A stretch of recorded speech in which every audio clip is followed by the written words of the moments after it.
श्री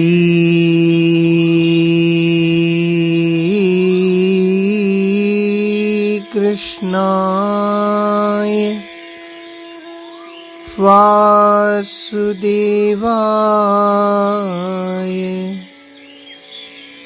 देवकी नंदनाय च नंद गोप कुमाराय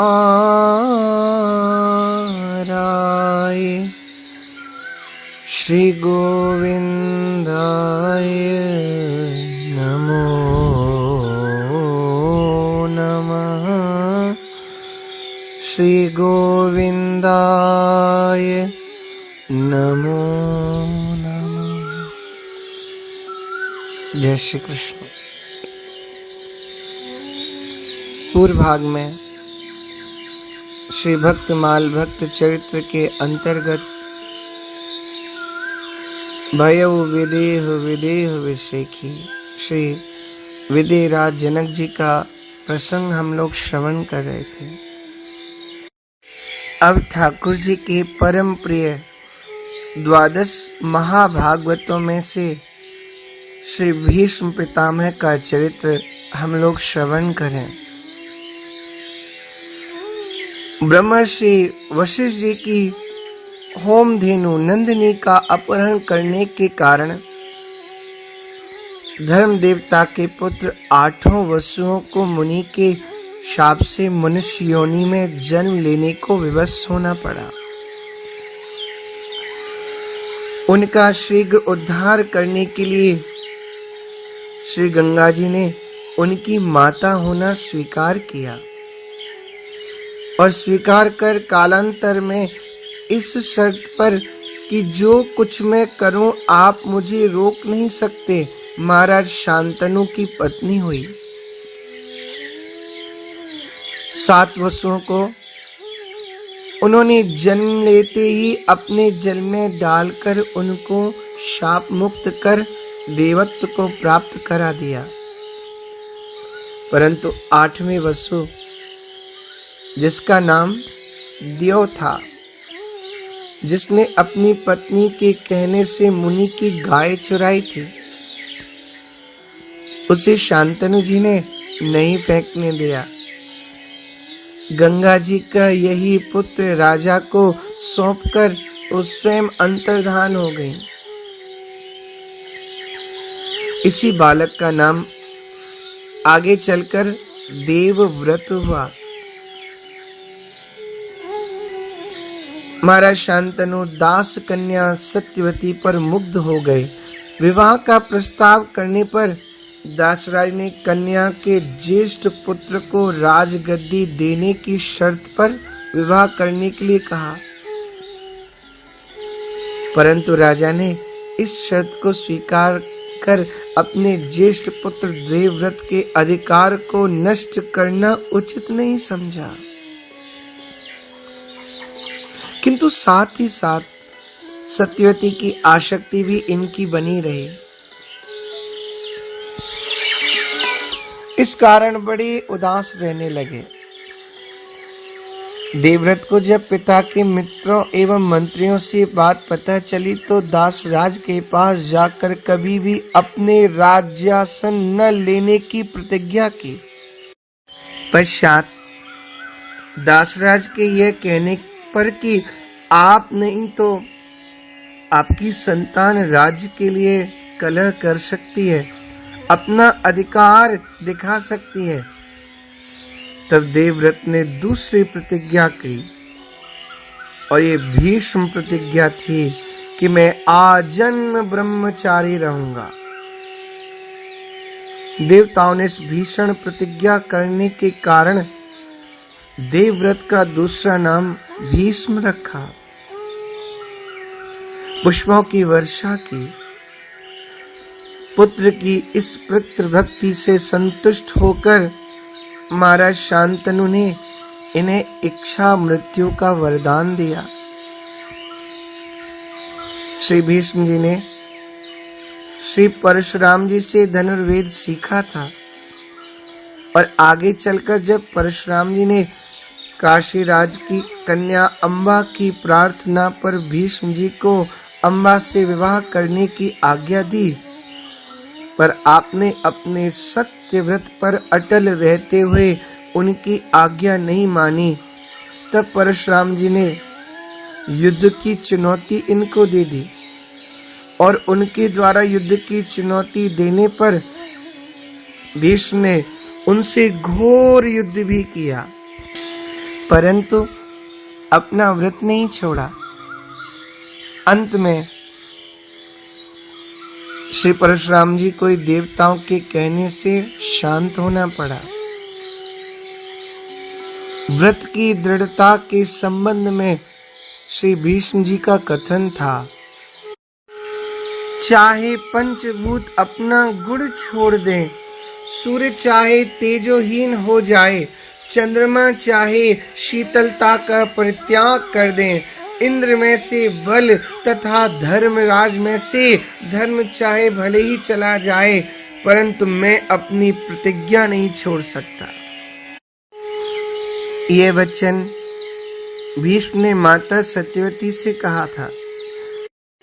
जब सत्यवती के दोनों पुत्र परलोक से धार चुके थे, वंश परंपरा नष्ट हो रही थी, राज सिंहासन खाली पड़ा था, सत्यवती ने दोनों कार्यों को संभालने के लिए अनुरोध किया था। तब भीष्म ने अपना निश्चय सुनाया था। श्री भीष्म जी भगवत तत्व के ज्ञाता थे। श्री युधिष्ठिर जी के राजसूय यज्ञ में अग्र पूजन के प्रश्न पर श्री कृष्ण की भगवत्ता महत्ता का प्रतिपादन करना इसका प्रमाण है। दुर्योधन के आश्रय में रहने के कारण महाभारत में युद्ध तो इन्होंने दुर्योधन की ओर से किया, परंतु दुर्योधन की दुर्नीतियों की हमेशा भर्त्सना ही करते रहे। इससे आपकी न्यायप्रियता सिद्ध होती है। यही कारण है जो कि आपने न्यायप्रिय पांडु पुत्रों की विजय के लिए अपनी मृत्यु का उपाय भी पांडवों को बता दिया। श्री भीष्म जी की भगवान निष्ठा का पता तो तब चलता है जब दुर्योधन के द्वारा उत्तेजित किए जाने पर आपने भगवान को शस्त्र ग्रहण कराने की प्रतिज्ञा कर ली। दुर्योधन ने जाकर के कहा, पितामह, आज 3 दिन हो गए, हम युद्ध में हार रहे हैं, पांडवों की विजय हो रही है। तो पितामह से बहुत सारे ऐसे कटु वचन कहे जो पितामह को अच्छे नहीं लगे और उन्होंने प्रतिज्ञा कर ली। ठाकुर जी ने प्रतिज्ञा की थी कि मैं इस युद्ध में शस्त्र नहीं उठाऊंगा। पितामह भीष्म ने प्रतिज्ञा कर ली, मैं इन 5 बाणों से कल 5 पांडवों को मार दूंगा। यदि भगवान श्री कृष्ण उनकी सहायता के लिए आए तो ही उनके प्राणों की रक्षा होगी। या तो परब्रह्म परमात्मा को अपनी प्रतिज्ञा को नष्ट करना होगा या अपने भक्त पांडवों के प्राणों को अपने नेत्रों के सामने जाते हुए देखना होगा। आज जो हरिहीन शस्त्र गाहां, तो लाजो गंगा जननी को, शांतनु सुत न कहाऊं, आज जो हरिहीन शस्त्र गाहां।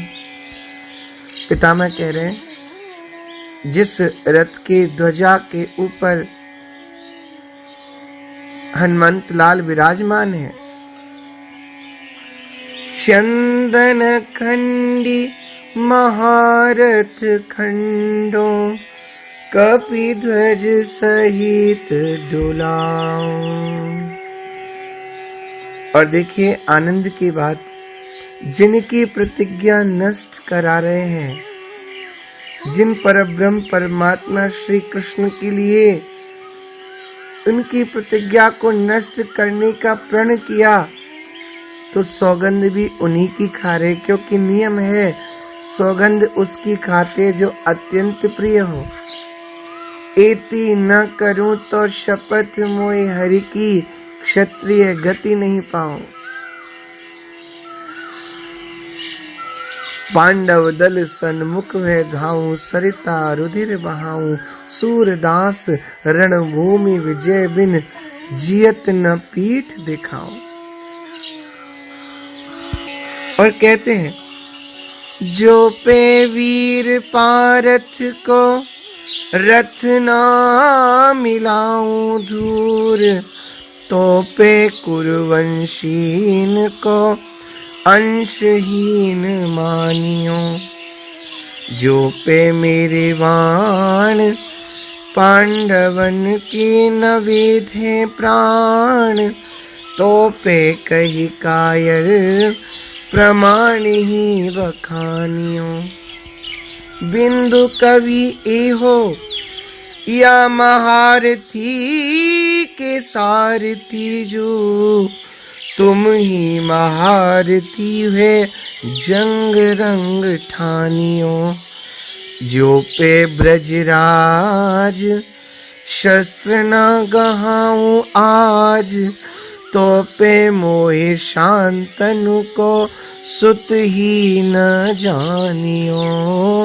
तो पे मोहे शांतनु को सुत ही न जानियो। और श्री भीष्म जी के अंतर प्रेम को पहचान कर भक्तवत्सल भगवान ने अपनी प्रतिज्ञा छोड़ दी, भक्ति की प्रतिज्ञा रख ली। रीवा नरेश महाराज श्री रघुराज सिंह जी ने श्री भीष्म जी के इस आंतरिक भाव को बड़ा ही सुंदर चित्रण किया है। जो मैं सुर सरी सुवन कहाऊं, तो प्रण सभा मध्य अस गाऊं। कौरव पांडव बीच दो दल, हरि पूजन अस ठाऊं। शोणित जल अनवाय नाथ को, रण रज वसन उड़ाऊं। पांडव सेन मारे गोविंद अंग, चंदन कोप चढ़ाऊं। विविध वरण को विपुल विकासित, विशिख माल पहिराऊं।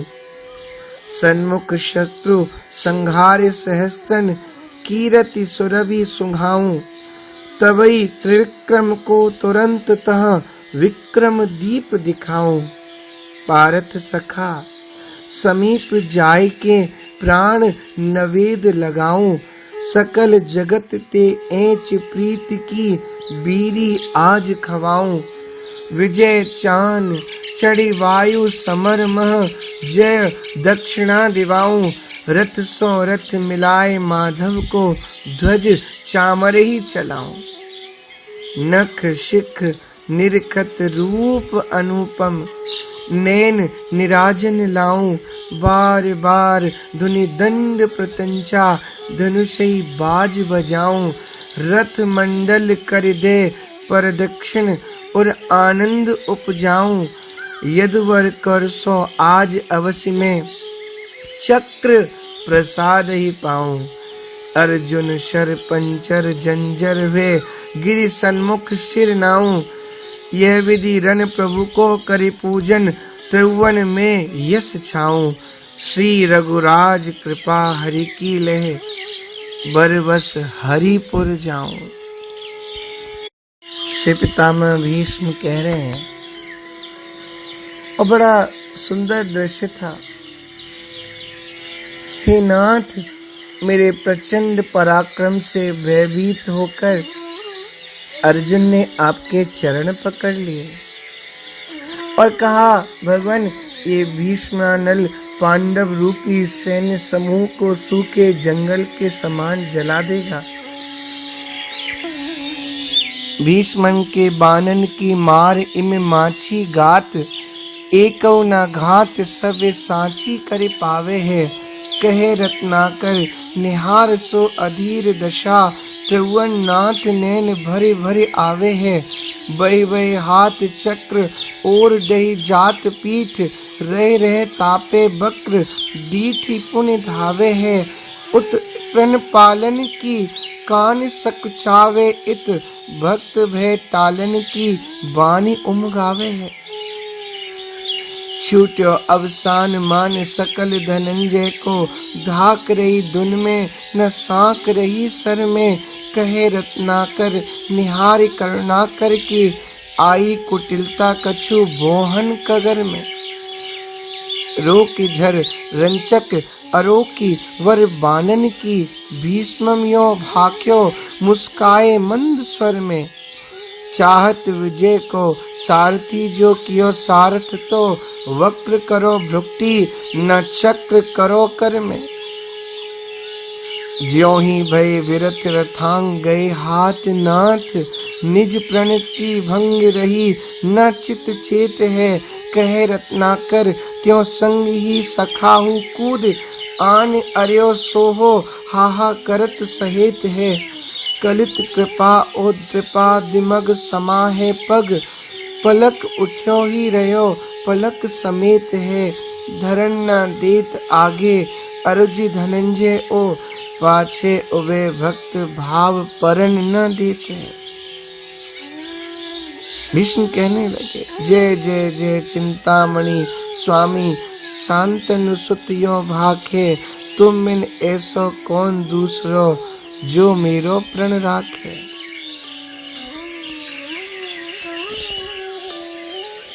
भगवान ने देखा जाए तो पितामह भीष्म के प्रण को बचाया, किंतु पितामह कह रहे हैं जब अर्जुन आपकी शरण में आ गया तब स्वनिगम अपहाय मत प्रतिज्ञा मृत मधिकर तू। मेरी प्रतिज्ञा को सत्य करने के लिए उछल गए रथ से, जैसे कोई सिंह अपनी म्याद से गजराज के ऊपर झपट्टा मारे। अर्जुन का जो रथ है वो तो म्याद थी, भाव यहाँ पर पितामह का। सारथी का स्थान सिंह की म्याद के समान होता है, केवल मुख दिखाई देता है। तो पितामह अपने आप को गजराज, बूढ़ा हाथी तथा भगवान को सिंह की उपमा दे रहे हैं। कहा, भगवान मैं बूढ़ा हाथी हूँ, तभी आपने झपट्टा मार दिया। कहीं हम भी अपनी युवा अवस्था में होते तो हम भी आपको बताते। हमने युवा अवस्था में अपने गुरुजी के छक्के छुड़ा दिए थे, जो कि आपके अभिन्न रूप हैं। और एक बात कहूँ, मैं बूढ़ा हूँ ना, तभी आपकी हिम्मत हो गई, जो आप इस प्रकार दौड़े दौड़े आ गए। धृत रथ चरणों, विशाल रथ चक्र को आपने अपने हाथ में धारण कर लिया और उस चक्र सुदर्शन का ही उसे रूप दे दिया। उस समय आपका पीतांबर फहरा रहा था, मानो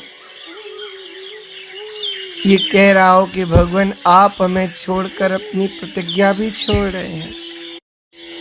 वाह पट पीत की फहरानी, कर धरी चक्र चरण की धावती, नहीं बिसरती वह बानी। रथते उतरी अवन आतुर है, कच रज की लपटानी। मानो सिंह शैलते निकस्यो, महामत गज जानी। जिन गोपाल मेरोपन राख्यो, मीट वेद की कानी। सोई सूर सहाय हमारे, निकट भये हैं आनी। तो मानो आपका वह पीत पट कह रहा हो, भगवान आप हमें छोड़कर अपनी प्रतिज्ञा भी छोड़ें तो मैं भी आपको छोड़कर गौलोक जा रहा हूँ। ठाकुर जी बोले तो जानो है तो तू जा, किंतु मैं अपनी प्रतिज्ञा को पूरी न करके अपने भक्तन की प्राण रक्षा ही करूंगा। भगवान आप भक्त वांछा कल्प तरु हैं, इसलिए आप सारथी बन गए। तो मुझे ना अच्छा नहीं लगा क्योंकि हमारे ठाकुर जी तो वीर हैं, इसलिए आप हमें वीर के रूप में ही अच्छे लगते हैं, इसलिए मैंने शस्त्र उठवाया। भगवान हमें तो पूर्ण विश्वास है, पता है ये युद्ध न तो युधिष्ठिर की धर्मशीलता पर लड़ा गया है, न भीम की गदा के ऊपर, न अर्जुन के गांडीव के ऊपर लड़ा गया है। तो ठाकुर जी बोले किसके ऊपर लड़ा गया है? बोले पितामह भगवान पूरा महाभारत आपकी बंक भ्रकुटी और मुस्कान के ऊपर लड़ा गया, क्योंकि हमने न तो तीर का कमाल देखा, न ही और अस्त्र शस्त्रों का कमाल देखा, हमने तो आपकी तिरछी चितवन और बंक भ्रकुटी का कमाल देखा। आप जब सारथी के रूप में शत्रु सेना के ऊपर बड़े बड़े नेत्रों से तथा बंक भ्रकुटी से दृष्टि डालते थे तो बड़े बड़े वीर भी ढीले पड़ जाते थे, वो युद्ध करना भूल जाते। इतने में अर्जुन उनके प्राण ले लेता। आपने लड़ने ही किसको दिया? आपकी मृदु मुस्कान और बंक चितवन ने ही सबको घायल कर दिया। भगवान ये आपकी भ्रकुटी का धनुष सबसे प्रचंड है। धनुष चाहे कितना भी बढ़िया हो और प्रत्यंचा ना हो तो धनुष बेकार हो जाता है, किंतु हमारे ठाकुर जी की भौहें बिना प्रत्यंचा के धनुष हैं, इन पर प्रत्यंचा नहीं है, किंतु आपकी तिरछी चितवन है बाण। इन भौ के धनुष पर प्रत्यंचा के रूप तिरछी चितवन के बाणों को ऐसा मारा, द्रोण कृपाचार्य सबको घायल कर दिया। और ये श्री मूल भागवत का प्रमाण है। पितामह भीष्म कह रहे हैं विजय रथ कुटुंब आत्रोत्रे धृत हय रश्मिनी तच्छृणये क्षणीये भगवती रतिरस्तु मे मुमुर्षोय मिह निरीक्ष हता गताः स्वरूपम। आपका दर्शन करके वीर समाप्त हो गए, आपका दर्शन करके सायुज्य मुक्ति के अधिकारी हो गए। अब मैं आपके श्री रास बिहारी स्वरूप का ध्यान कर रहा हूँ। पितामह भीष्म की स्तुति की विशेषता है, उन्होंने एक श्लोक में संपूर्ण रास पंचाध्यायी का स्मरण कर लिया। स्तुति में प्राय दो रस प्रधान होते हैं, एक तो शांति रस, एक करुण रस। किंतु पितामह की स्तुति बड़ी विचित्र है, इसमें शांति रस भी है, करुण रस भी है, विभत्स रस भी है, भयानक रस भी है, इसमें रौद्र रस भी है, और तो और इसमें रसराज श्रृंगार रस भी है। श्री कृष्ण की द्वारिका लीला से अधिक अंतरंग मथुरा लीला, मथुरा लीला से अधिक अंतरंग ब्रजलीला है। ब्रजलीला में भी माखन चोरी गौचारण की अपेक्षा रास पंचाध्यायी अत्यंत अंतरंग लीला मानी गई है। किसी का प्रवेश नहीं, अत्यंत अंतरंग, अत्यंत रहस्यपूर्ण वह रस पितामह को प्राप्त हुआ। भजन करते करते पितामह का मन पवित्र हो गया, उनका हृदय श्री वृंदावन बन गया। उस वृंदावन में श्री रास बिहारी प्रकट हो गए, और जब रास बिहारी प्रकट हो गए तो महारास प्रकट हो गया। तो कहा जैसा गोपियां उस महारास में भाव समुद्र में डूब गईं, वैसा ही भाव हमें चाहिए। एक श्लोक में संपूर्ण महारास का दर्शन, ललित गति विलास बलगुहास प्रणय निरीक्षण कल्पितोरुमानाः कृतमनुकृतवत्युन्मादान्धाः प्रकृतिमगन किल यस्य गोपवध्व। ललित गति, इनकी चाल टेढ़ी है, स्वाभाविक टेढ़ी चाल है। विलास वल्गुहास, विलासपूर्ण मीठी हंसी और प्रेम भरी तिरछी चितवन से गोपियों का तन मन प्राण आकृष्ट हो गया। तब उन्होंने मां कात्यायनी की उपासना आरंभ कर दी, पूजन शुरू कर दिया। कात्यायनी महामाये महायोगिनी निधीश्वरी। तब आपने आशीर्वचन दिया, शरद पूर्णिमा पर मैं महारास करूंगा। जब गोपियां आई तो उनको यह कह दिया, तुम वृंदावन का दर्शन करके पधारो। तो गोपियों के हृदय में प्रणय उत्पन्न हो गया, तो उन्होंने प्रणय गीत गाया। मैवं विभोर्हति भवान् गदितुं नृशंसं संत्यज्य सर्व विषयांस्तव पादमूलं भक्ता भजस्व दुर्वग्रहमात्यजास्मान् देवो यथादिपुरुषो भजते मुमुक्षुन् देवो यथादिपुरुषो भजते मुमुक्षुन्। फिर उसके बाद आपने उनके प्रेम को अंगीकार किया और उनको अंगीकार करके फिर आपने रासक क्रीड़ा की। रास में वो जब मानवती हो गई, उनको अभिमान हो गया, तब आप अदृश्य हो गए, अंतर्धान हो गए, क्योंकि आप मदभंजन हैं, कृत मनु कृतवत्य। आपने जो लीला की उनका गोपियों ने अनुकरण किया। आपकी लता पताओं में खोज की, आप नहीं मिले तो उन्मदान्धा, प्रेम उन्मत्त होकर के उन्होंने गाया। उन्मदान्धा शब्द से पितामह ने गोपी गीत को कहा। जयति तेधिकं जन्मना ब्रज श्रयति इंदिरा शश्वदत्ति।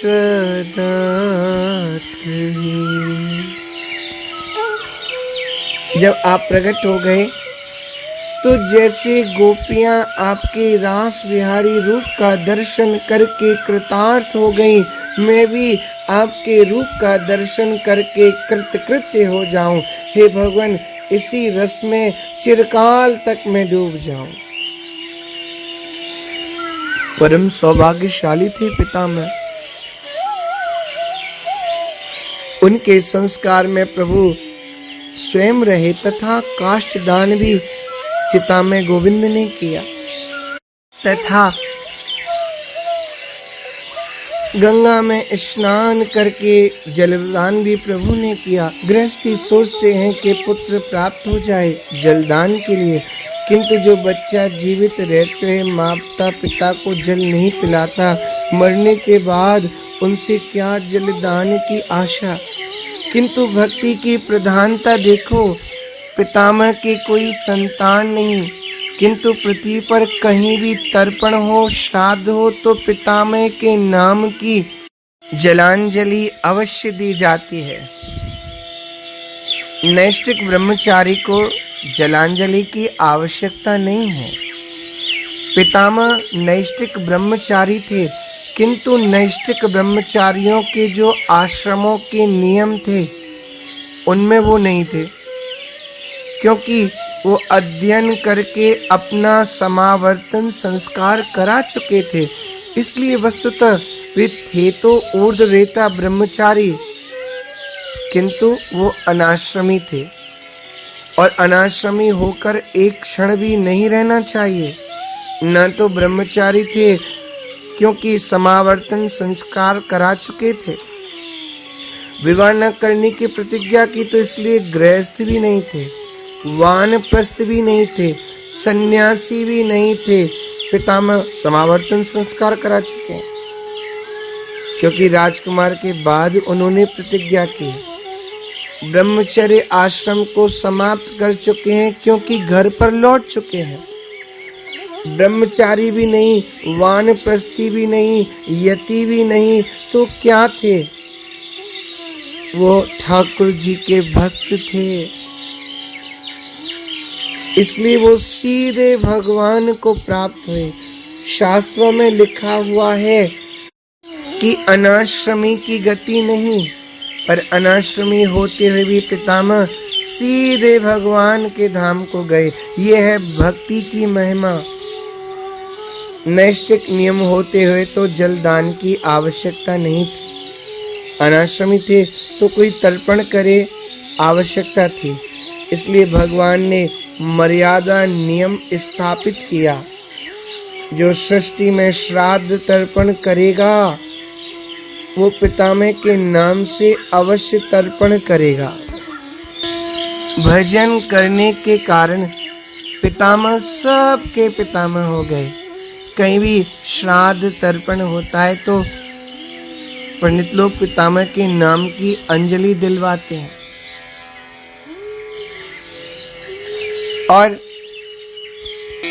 ठाकुर जी के साथ साथ ऋषि और पितरों ने भी यह विधान किया, जो कोई देव पितृ तर्पण करे वह अंत में भीष्म पितामह को जलांजलि दे।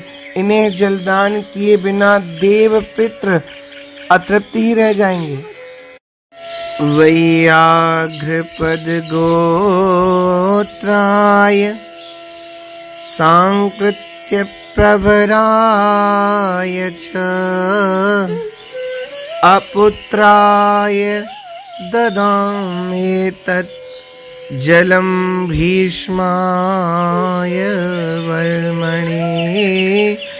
अपुत्राय ददाम्येतत् जलं भीष्माय वर्मणे। ऐसे ठाकुर जी के द्वादश महाभागवत अत्यंत प्यारे श्री पितामह भीष्म का चरित्र। जय श्री कृष्ण। आगे का प्रसंग हम अगले भागों में श्रवण करेंगे। श्री राधे।